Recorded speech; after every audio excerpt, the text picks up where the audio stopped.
were the world more full of weeping, by So Do Roses. Summary. The forest raises Roman as much as his grandmother does, maybe even more. The rating for this fic is teen and up, with a warning for graphic depictions of violence. Relationships are Virgil/Roman, only just a smidge though, endgame lamp. Additional tags: swearing, corporal punishment, cannibalism kinda, fairies eating people, whatever that's called, lol, humanitarian, needles, stitches, theater geek Roman, Roman-centric, Roman and his grandma bitch at each other a lot, but they're not really mad. They're just like that. Roman gets his tendency to affectionately bully his friends honestly. Fantasy violence. Alternate universe modern and alternate universe fantasy.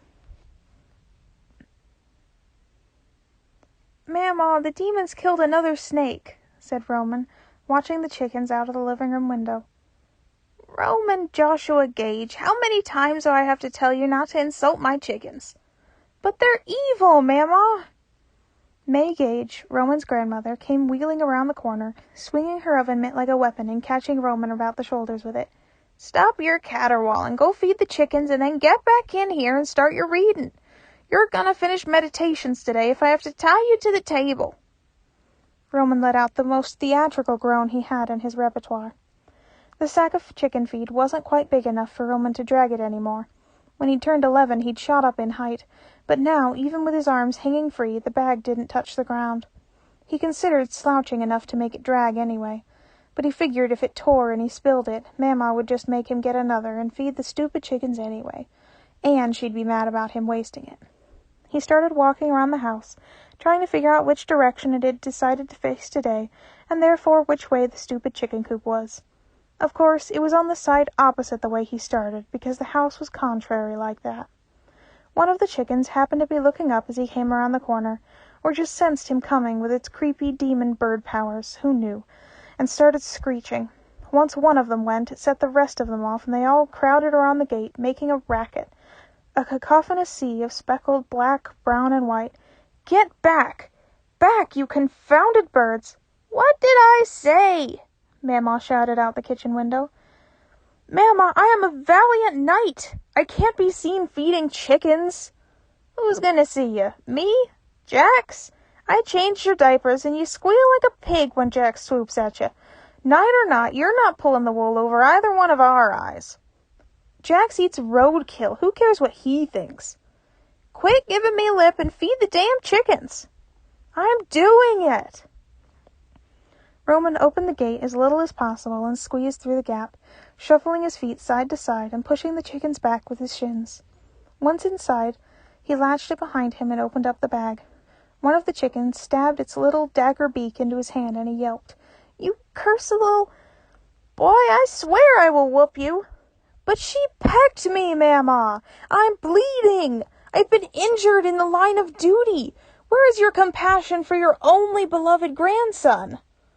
Mama finally cracked, her hacking cough of a laugh carrying out the window, and Roman grinned. "Would you just feed the birds, you menace?" she laughed. Still smiling, Roman cast the feed as far away from him as he could, sending the chickens clucking and pecking in every direction. He heard a squawk and looked up to the roof. "Good morning, Jax," said Roman. The buzzard hissed in greeting. "Find lots of tasty dead things recently?" The bird screeched back indignantly and swooped off the roof. Coming so close, his wing ruffled Roman's hair as Roman yelped and dove out of the way. "Birds!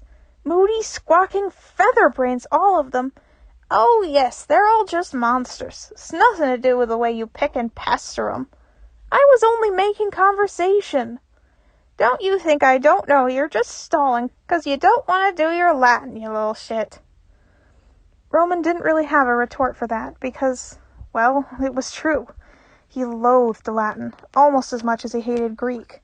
It had been 10 times easier reading Antigone in English than it was in Greek, and he had a feeling Meditations was going to be a similar experience. He much preferred Spanish, even if he had to use the computer for that class, because Mama didn't know it. Greek had all sorts of sounds that didn't come naturally to him at all, and Mama was constantly lamenting his pronunciation. Latin was worse. 500 words for killing people, and not a single one for subtlety.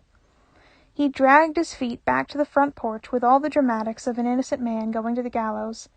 "Shoes!" shouted Mama as he walked through the door. He rolled his eyes. "Because I don't know that after 10 years, he muttered. "Oh, really? You always remember to take off your shoes.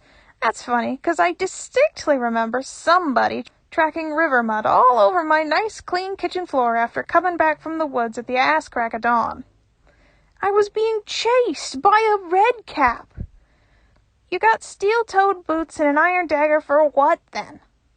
How do you expect me to stab a red cap with a 12-inch dirk? He only came up to my knees.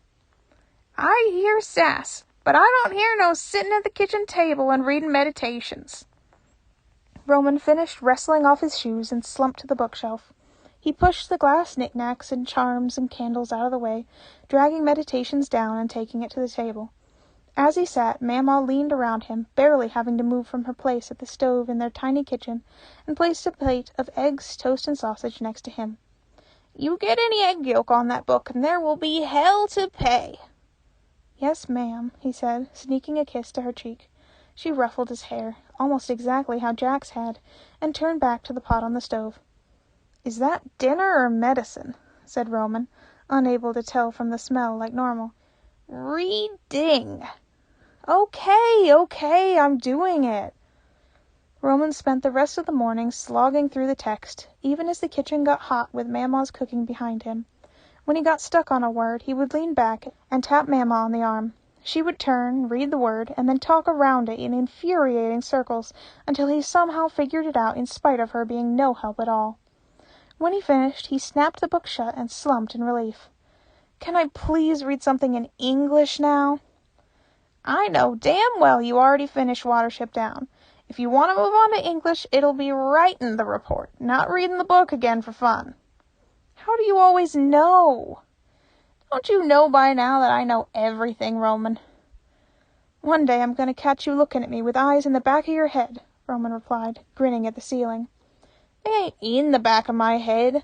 They're in the walls, of course." Roman lost it, giggling helplessly. Mama let a triumphant "Ha!" turning on her heel and cackling while she dug her fingers into Roman's neck and wiggled them. Roman yelped and batted at her hands to no avail.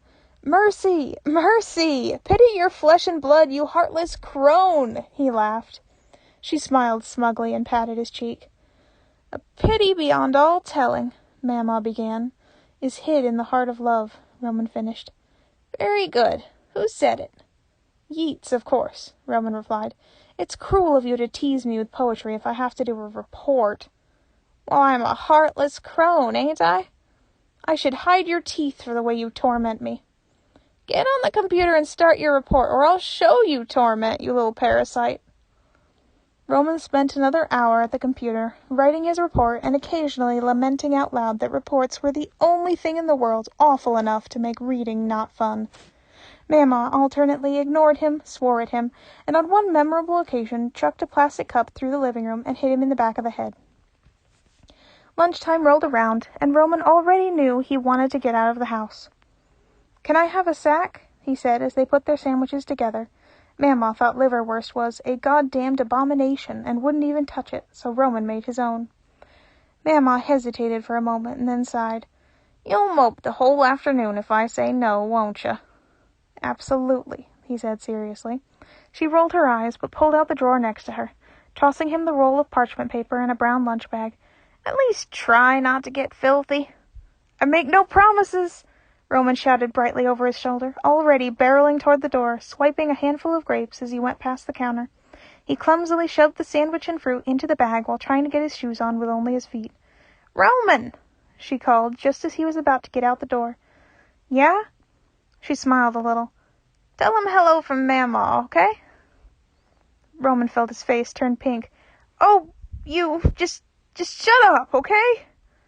Mama's laugh followed him out the door as he made a beeline for the trees. He huffed in embarrassment.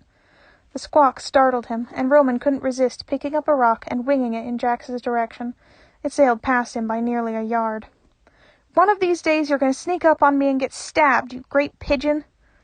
Jax let out a series of screeches that were clearly him laughing at Roman's expense. "I'm serious!" Jax kept cackling.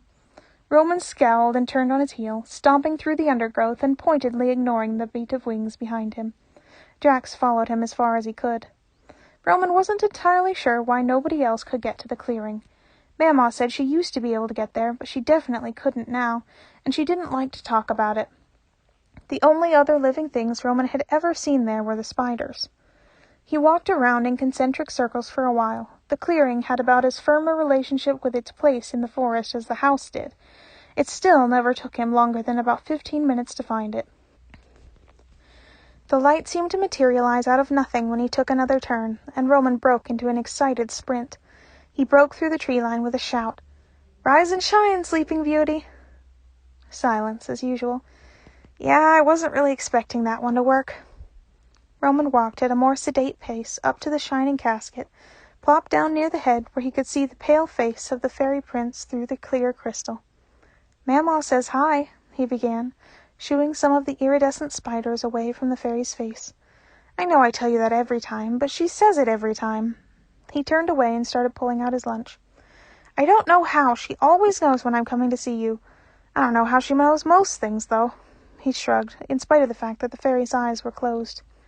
And in spite of the fact that he hadn't moved a millimeter in the entire time Roman had been coming here. Roman had stumbled across the clearing when he was 9, which was also when he'd fallen in love. With his dark hair and sharp features, set like a jewel in the glittering crystal in the center of a clearing where the sun always shone perfectly down on him, the boy in the casket had been the most beautiful thing Roman had ever laid eyes on. He was older than Roman, or he looked it anyway. Who could tell with fairies? And he was a fairy, unmistakably. No human could look so perfect, like they were carved from marble. Roman chattered away, telling the fairy about finishing meditations and Watership Down, how much he hated doing reports, and acting out Mamaw's vicious liverwurst diatribe. He paused every so often, giving the fairy space to respond, and even though he never had, Roman still felt a little disappointed each time. He was so caught up in his reenactment of throwing the rock at Jax that he almost didn't hear the rustle behind him. Roman leapt to his feet and spun around, astonished. Nothing had ever gotten in the clearing besides the spiders. He'd never even seen other kinds of spiders, and he didn't even have his knife on him. But on the edge of the clearing was not a fae sneaking up on him. It was just a cat? The cat tilted its head. Roman stared at it. Her, his mind supplied, for who knows what reason, and for several long moments they both just stood there. Roman waited for it to morph into something, but it just kept sitting there, blinking at him with huge yellow eyes. Roman took a hesitant step forward. The cat mirrored him with a couple steps of its own. "Okay," said Roman. He approached the cat slowly, and she seemed perfectly happy to match pace with him and meet him halfway. When he held out his hand, he half expected to pull it back with missing fingers, but she just gave him a cursory sniff and then shoved her head into his hand, imperiously demanding to be petted. Roman's heart melted. "Oh, you're not a monster at all, are you? You're just a sweet kitty. Such a pretty girl."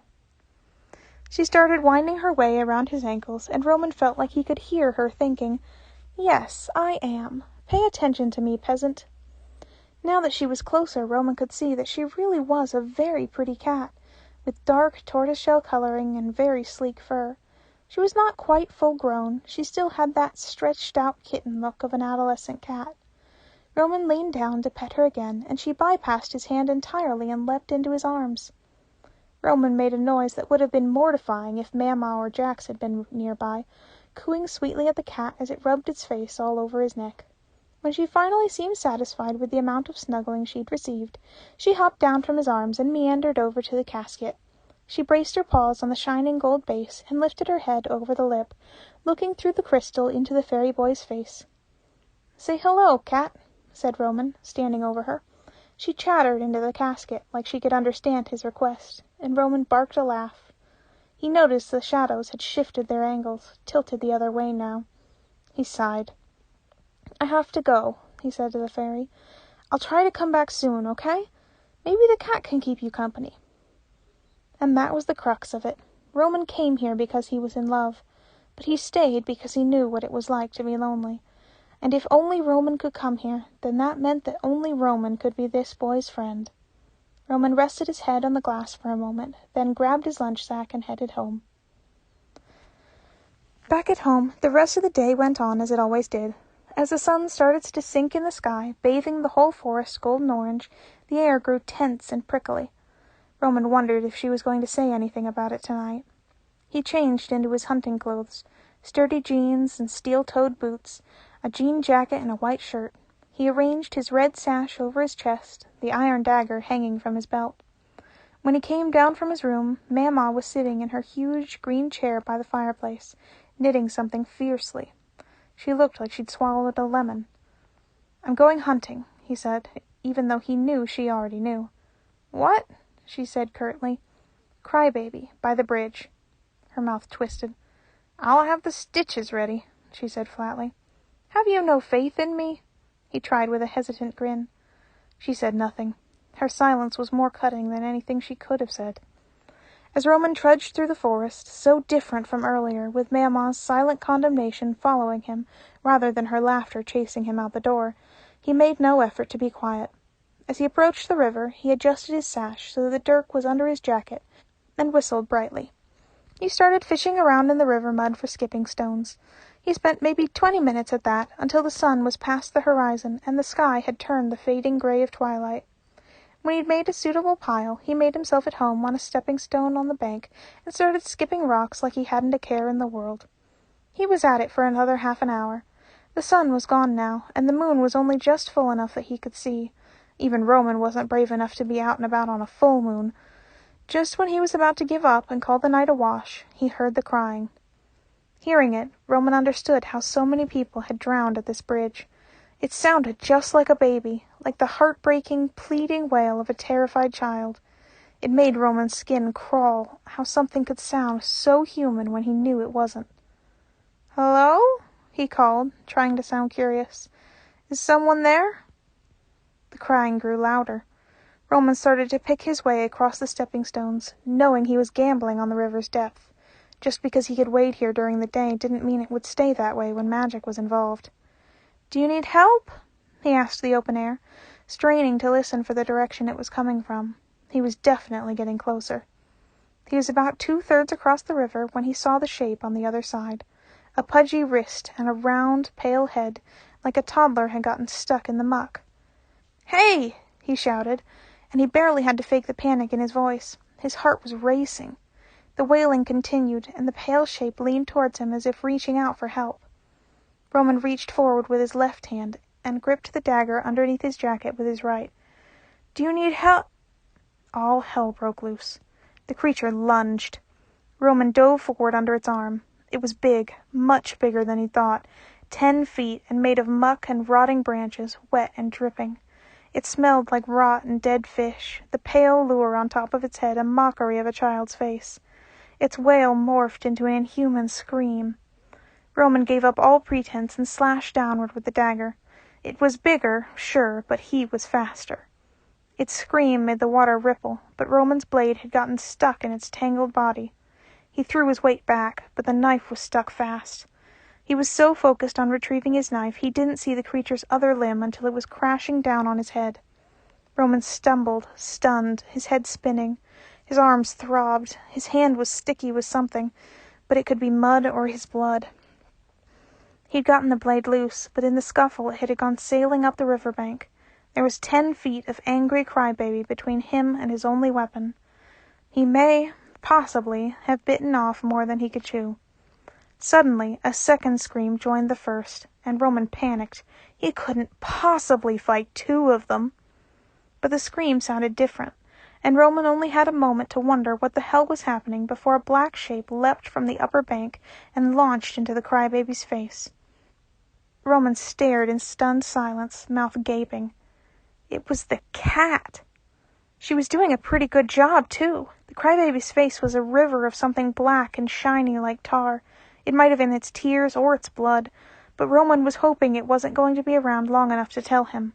Taking advantage of the distraction, he skidded through the reeds and wrenched the dagger out of the mud. Then, while the creature was still turned away, Roman leapt onto its back and stabbed it through the neck. The sound of sizzling flesh joined the creature's screaming, which turned garbled and choking. The black tar blood sprayed out from the wound, and Roman got some of it on his face. He gagged, losing his grip. He slid to the ground, taking his blade with him, and the creature's neck squelched as it came free. It gave one more garbled sound, stumbled, and fell face down in the muck. Roman put his hands on his knees, breathing heavy. He blew his hair out of his face and looked down at the monster. It hadn't shrunk, but its death had diminished it. It was no longer frightening, just mildly disgusting. The cat was gone. Roman was shaking, and when he opened his mouth to take a deeper breath, a wild laugh came out. He felt giddy, high on the adrenaline of the fight. He spent a few minutes searching for the cat, but found no trace of it. It was like it had just evaporated. The moon was now directly overhead, and Roman thought of Mama, worrying and waiting for him to get back. He hoped silently that the cat was okay, and started to make his way home. Roman hated stitches. At least when she doused his arm with iodine, it only stung for a moment.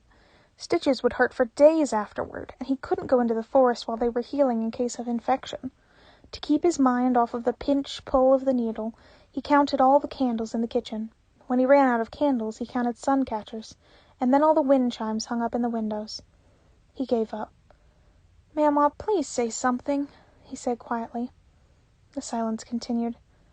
I don't want to upset you. If it bothers you, I won't—" "Do not finish that sentence, boy," Mama snapped. Roman pressed his lips together. "We don't make promises we don't intend to keep in this house." "If you asked me not to—" "Which is exactly why I don't ask." She cut him off, snipping the thread with a tiny pair of scissors and tying off the end. Roman stared at his hands. "I don't understand," he said. "Why do you let me go if you hate it so much?" May stared at the wall as she washed her hands in the sink. She was quiet a long time, and Roman wondered if she'd gotten lost in thought or if she was just ignoring him. "It's in our nature to be greedy," she said. Roman tilted his head, puzzled.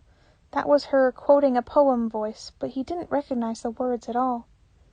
"We covet and we hoard our favorite things," she continued. "Cannot help but keep them close to us. Too tight, and then we mourn their shattering." Roman thought for a long moment, but came up with nothing. "Who said it?" he asked. Mama's mouth twitched. "Your mother." His mother. A ghost. Less than even that. A ghost you could see or feel. A cold spot. A white fog. His mother was no more real to him than any of the names in his textbooks. Edgar Allan Poe, Emily Dixon, Abigail Gage. Sometimes, though he'd never admit it, he kind of forgot he had one. He'd always had Mama, and he never felt like he was missing out on anything. "Your mother had many opinions on the way our family have always done things," said Mama after another pause. "I do my best to do right by her memory, and do right by you now. If letting you pick a fight with every imp, gnome, and pixie that looks at you crossways keeps you occupied, then I'm not going to be the one to tell you to stop." It was more than he'd ever gotten out of her before, and Roman felt himself relax, if only a little bit. It wasn't a blessing, not even close, but it wasn't a condemnation either, and Roman could, on occasion, be grateful. She gave one last heavy sigh, cupped his face, and tapped it a bit. "Go to bed," she said. "We need sleep, you more than me." "I'm not the one yawning," Roman tried hesitantly. "And I ain't the one that fought a 4-yard crybaby with a goddamn kitchen knife, Roman Joshua Gage. Now get."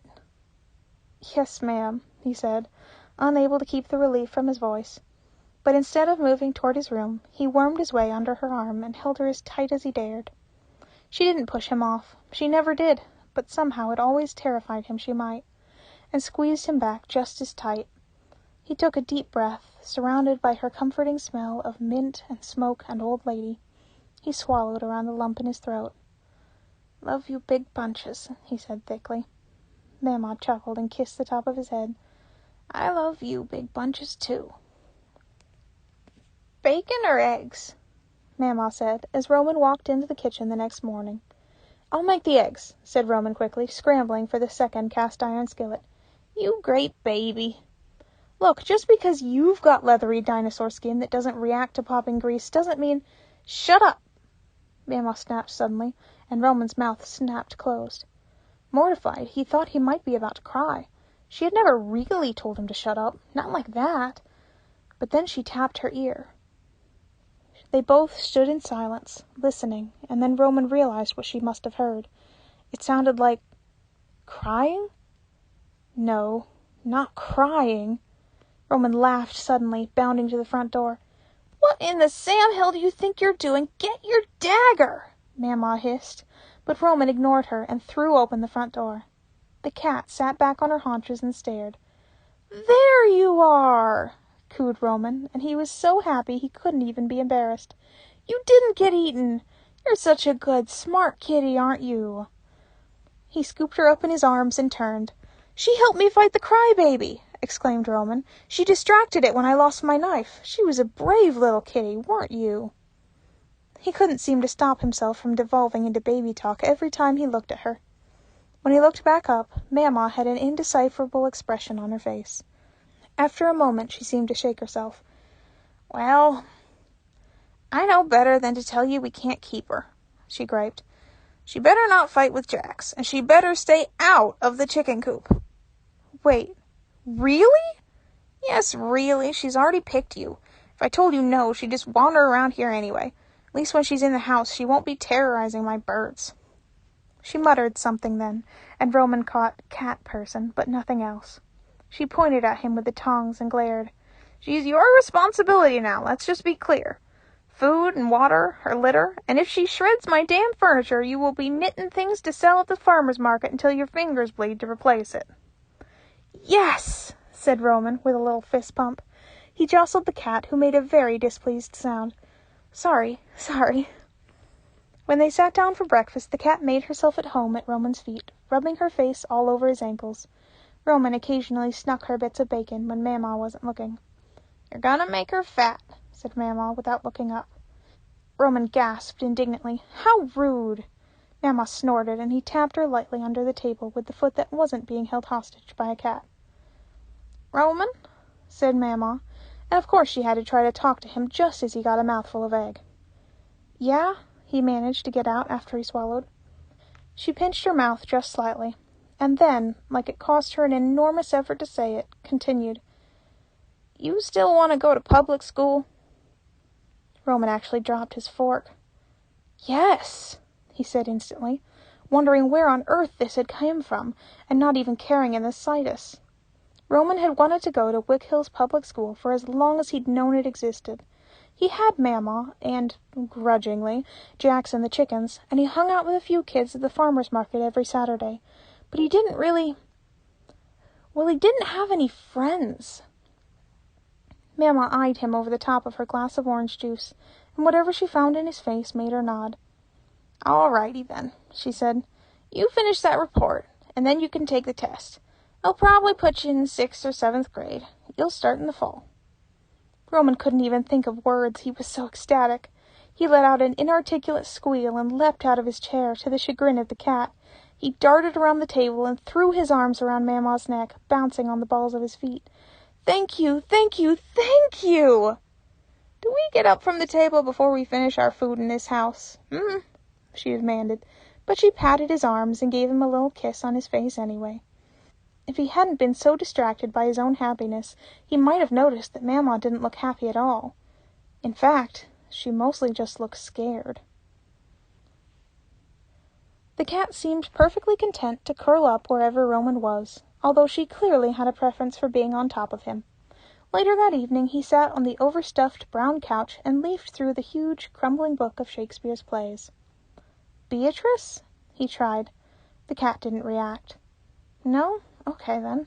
Not Margaret, that's an old lady's name. I don't need to be outnumbered. Ursula? The cat actually made a displeased noise that time. Too sea-witchy, I suppose. You must like Disney, too. What about Bianca? No reaction.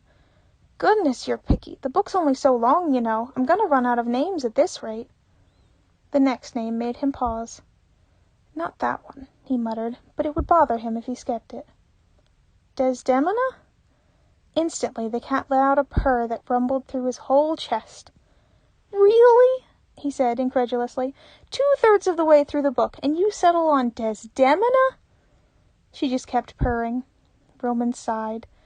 "Well, if you must. I can't be calling you that all the time, though. It's a mouthful. How about Dizzy, for short?" The cat continued to purr and rubbed her head underneath his chin. "Okay. Dizzy. Dizzy the cat. Dizzy cat." Dizzy, clearly delighted, draped her whole body across his neck like a scarf. It tickled, and Roman laughed. "Do you think they'll like me at school, Dizzy cat?"